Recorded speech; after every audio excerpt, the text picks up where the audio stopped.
राधे राधे, जय श्री कृष्णा।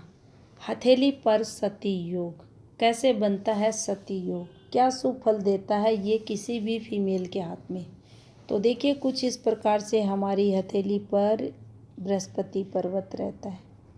अगर बृहस्पति पर्वत हमारी हथेली पर विकसित रहे, स्वयं स्थान पर प्रॉपर उभरे हुए अगर रहें और इस विकसित पर्वत पर आपको बनता हुआ दिखाई दे कंप्लीट एक रिंग, जिसे रिंग ऑफ सुलेमान कहते हैं, बृहस्पति रिंग जिसे कहते हैं। अब ये एक फॉर्मेशन बन गई सती योग की हथेली पर, विशेषकर फीमेल की हथेली पर अगर ये बन जाती है तो ऐसी फीमेल सती के समान रहती है। द्वापर, त्रेता, सतयुग, अगर इन युगों की बात करें तो समय समय पर यहाँ पर देवी अनुसुईया, द्रौपदी, सीता, सावित्री, मंदोदरी, सुलक्षणा अनेक सतियाँ हुई हैं, जिन्होंने अपने पराक्रम से, अपने पति के प्रति कर्तव्य से समाज को गौरवान्वित किया है और उदाहरण बनी हैं, जिसके कारण आज भी लोग इन्हें अच्छी पत्नियों के रूप में याद करता है, अच्छी माता के रूप में याद करता है। अब ऐसा क्यों हुआ? आखिर इस फॉर्मेशन पर सती योग क्यों कहा गया, इसको समझेंगे। तो देखिए, गुरु एक महत्वपूर्ण ग्रह, पावरफुल प्लेनेट, हर वो देने में सक्षम जिसकी चाह कोई भी रखे। अब गुरु का सबसे महत्वपूर्ण जो कारक माना जाता है, गुरु धार्मिक भी हैं, गुरु पवित्रता भी हैं, गुरु शुद्धता भी हैं, आचरण की शुद्धता भी इससे देखी जाती है, नैतिकता भी देखी जाती है, सच्चाई भी, समर्पण भी, भगवान के प्रति भक्ति भी, धार्मिकता जो भी होता है सब अच्छा गुरु के पास है।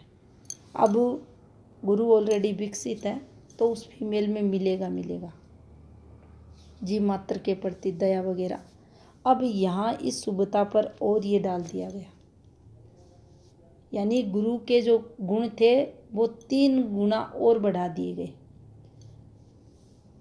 अब यहाँ ये जो फीमेल है सबका सम्मान करेगी, जिस भी परिवार में जाएगी उस परिवार को स्वर्ग बना देगी। समर्पण अपने पति के प्रति इसमें देखा जाएगा, कर्तव्य परायणता देखी जाएगी, भक्ति भाव इसके अंदर रहेंगे, रहस्यमय चीज़ें, गूढ़ विद्याएं, ज्ञान का भंडार रहेगी, आचरण से पवित्र देखी जाएगी, अच्छे और नैतिक कर्म करेगी, मीठी और मधुर वाणी, सत्य वाणी बोलेगी, समाज के लिए उदाहरण बनेगी। इसे अति शुभ चिन्ह गुरु पर माना जाएगा। अब देखिए, अगर ये फॉर्मेशन बनती है किसी फीमेल के हाथ में तो वह फीमेल आप चेक कर लेना, उसका जीवन एक उदाहरण बनेगा सबके लिए।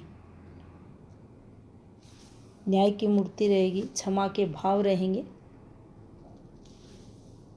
जीवन उसका काफ़ी अच्छा सादा भी रहेगा, उच्च विचार भी रहेंगे।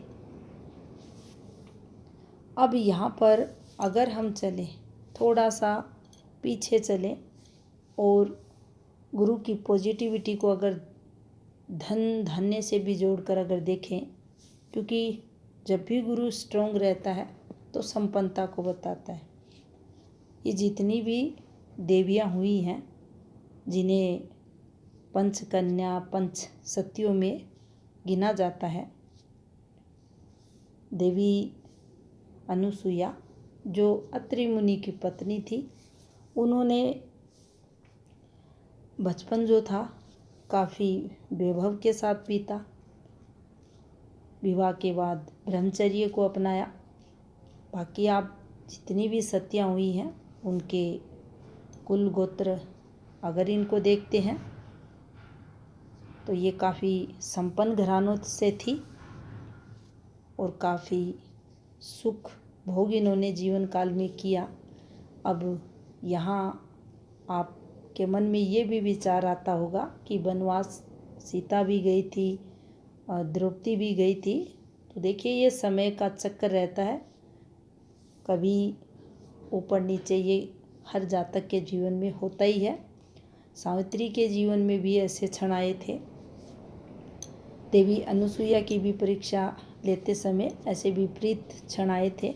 लेकिन यहाँ पर हमें जो समझना वही यही समझना है कि अगर जब भी गुरु स्ट्रोंग रहते हैं, यानी वर्तमान परिवेश में अब इसे हम जोड़ने की कोशिश करें तो वह स्त्री आपको संपन्न मिलेगी, धन धान्य से परिपूर्ण मिलेगी, अच्छे कुल गोत्र की मिलेगी, पवित्र आचरण करने वाली मिलेगी। क्योंकि यहाँ प्रबल गुरु शुभ योग हथेली पर बना रहे हैं, इसीलिए इस योग का नाम सती योग रखा गया है। धन्यवाद।